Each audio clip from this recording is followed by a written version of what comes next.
जिंदाबाद जिंदाबाद, दलित एकता जिंदाबाद जिंदाबाद जिंदाबाद, दलित एकता जिंदाबाद जिंदाबाद जिंदाबाद, जाटव महापंचायत जिंदाबाद जिंदाबाद जिंदाबाद।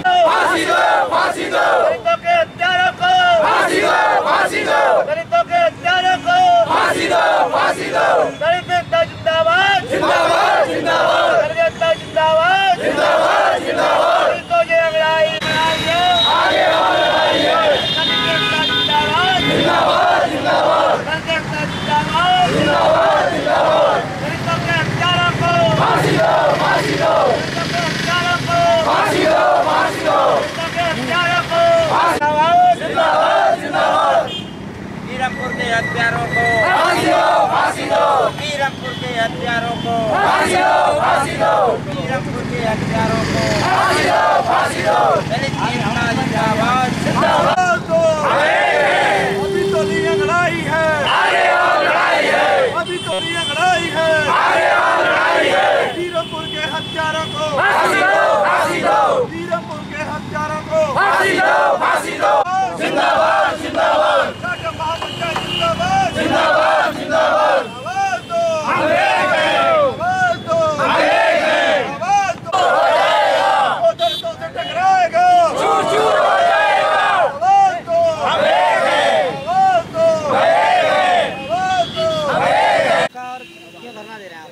मेरा नाम प्रभात खांडे है और मैं यहाँ जाटव महापंचायत का जिले का अध्यक्ष होने के नाते मैं आपको ये बताना चाहता हूँ, ये आज जो हम यहाँ धरना दे रहे हैं, ये जाटव समाज के जो जागरूक प्रहरी हैं, जो जाटव समाज के कार्यकर्ता हैं, चाहे वो किसी भी राजनीतिक दल में है, किसी भी जगह रहकर काम कर रहे हैं, लेकिन सबका मानना ये है कि जो अभी पिछले दिनों गभाना तहसील के थाना लोधा के अंतर्गत ग्राम वीरमपुर में जो 3 जाटवों की हत्या की गई, वह हत्या आज के इस लोकतंत्र के नाम पर भी कलंक है।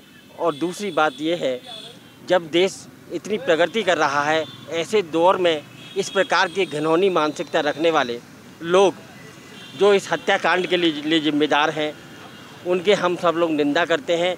और इसी संदर्भ में हमारा ये आंदोलन पहले भी जारी रहा है और हमने पहले भी प्रशासन से मांग की थी कि उनकी सुरक्षा व्यवस्था की जाए। मुख्य मांग सबसे पहले यही थी, क्योंकि 3 लोग मारे जा चुके हैं, लेकिन यहाँ पर पुलिस प्रशासन फेल साबित हुआ, जिसका कारण रहा जिस दिन उनके परिवार के जो मृतक हैं उनके लिए शांति पाठ किया जा रहा था, तो उनके परिवार के जो सदस्य हैं, मतलब जो मृतक हैं, उनके भाई हैं, बेटे हैं और उनके परिवार के लोग जब वहाँ जा रहे थे, तो रास्ते में उन लोगों का दुस्साहस देखिए कि उन्होंने फिर स्कॉर्पियो कार से टक्कर मारकर उन लोगों को जान से मारने का प्रयास किया। इसका मतलब प्रशासन फेल है, सुरक्षा व्यवस्था में कहीं ना कहीं कमी है, जिसकी वजह से ये सारी घटनाएं हुई। अब हमारी जो हमने जो 9 सूत्री जो मांगें रखी हैं वह ये हैं। पहली मांग ये है कि वीरमपुर ग्राम के जाटवों के हत्यारों पर रासुका लगाई जाए। नंबर 2, मृतकों के परिवारजनों की सुरक्षा की गारंटी ली जाए।